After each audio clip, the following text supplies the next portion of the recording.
Petaluma, California, a sleepy city north of San Francisco, a city of rich history and a city divided between two sides, east and west. And what is it that divides them? I don't know.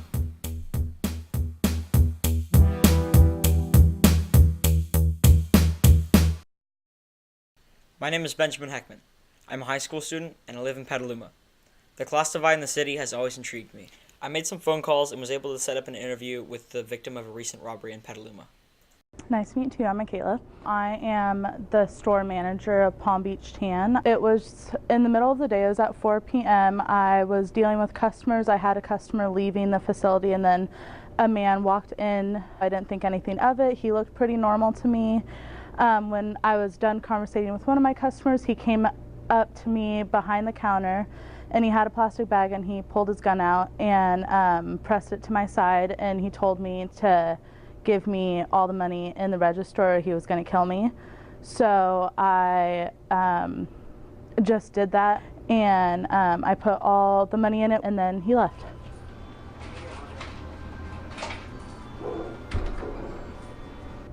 Yeah, that part of Petaluma is, there's a lot of businesses and stuff, and some like run-down businesses. It's not like the best part of Petaluma. I don't know necessarily if it was in a different location if it wouldn't have happened, but we have just a lot of traffic going through there every day. I think he did another place actually in the area before he robbed me. After speaking to Michaela, I wanted to talk to another person who worked on the west side of town. I found the Spiral Jewelry Store in downtown Petaluma and decided to interview the owner. Hi, I'm Jenny Cherney. So this is Spiral Jewelry and Artistry in downtown Petaluma. What I do is I make sure that the jewelry is out and it's shiny and pretty and that the shop is clean, and when people are walking by that they get the help that they need. What are the businesses around this area like? A lot of them are retail or restaurants or bars. The retail is a variety of different kind of boutique shops. Crime is not a great problem, but shoplifting can sometimes be, and late nights sometimes get rowdy. I'm not generally here during the late night issues, but most of the time it's pretty safe and clean and good. I don't get very many shoplifters because it's such a teeny space, even though everything is light and mobile. But I do have some video cameras that are right up here and right by the front of the door to point outside, because I have jewelry that's outside as well. And essentially, as soon as I put those up, people who might be shoplifting, they notice them, no one else does. But it is something that I constantly think about because everything's open. Have you ever considered what it'd be like to have your business maybe on the east side of town? I thought briefly about it, but that tends to be a different kind of shopper. It tends to be someone who's coming to a particular destination. They have to know that you're there already. They're not going to be kind of wandering along and go, oh, there you are. No matter where I'm going to be, I'm going to have to deal with shoplifting. I can imagine areas where I couldn't have everything out.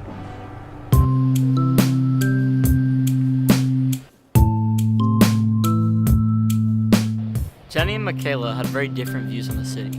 Jenny, being on the west side, was less worried about crime and shoplifting, as opposed to Michaela, who had actually been robbed at gunpoint. The next step in my journey was to find out what the police thought about the city. My name is Tim Lyons, and I'm a lieutenant here at the police department. First time when I started here, I was a police officer. I was a police officer for 6 years, then got promoted to a sergeant.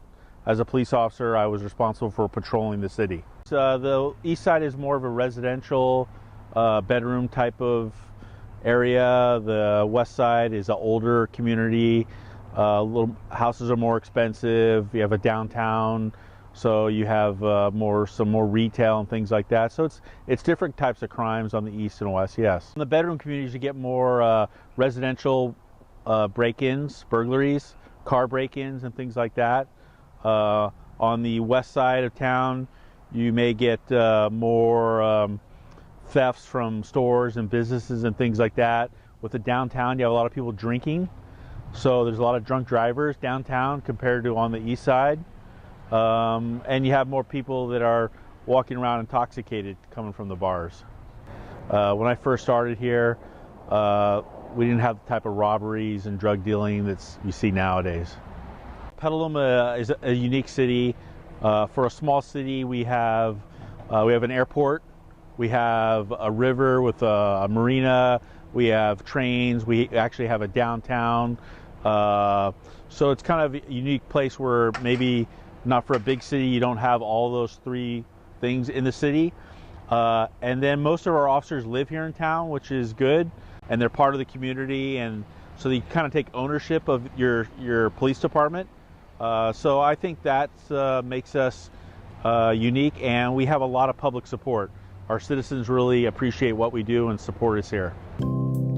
After the police interview, the next step was to find out a little bit more about the history of Petaluma to understand why this divide came to be. So we called a historian from the Petaluma History Museum. So the original east side and west side were, the west side was town and the east side was the other side of the river. That stayed that way for a long, long time.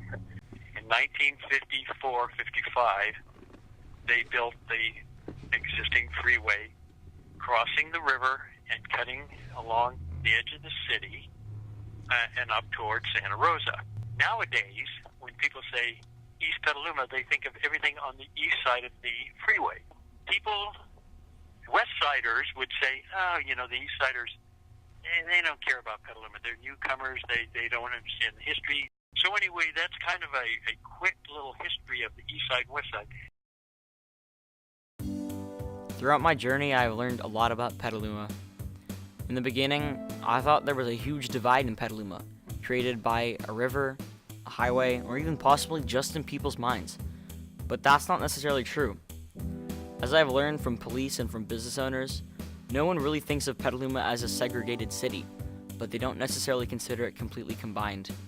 I originally thought that Petaluma was a divided city, a city with two sides, one better than the other. This couldn't have been further from the truth. In reality, Petaluma is a diverse city, a unique city, and a perfectly imperfect city.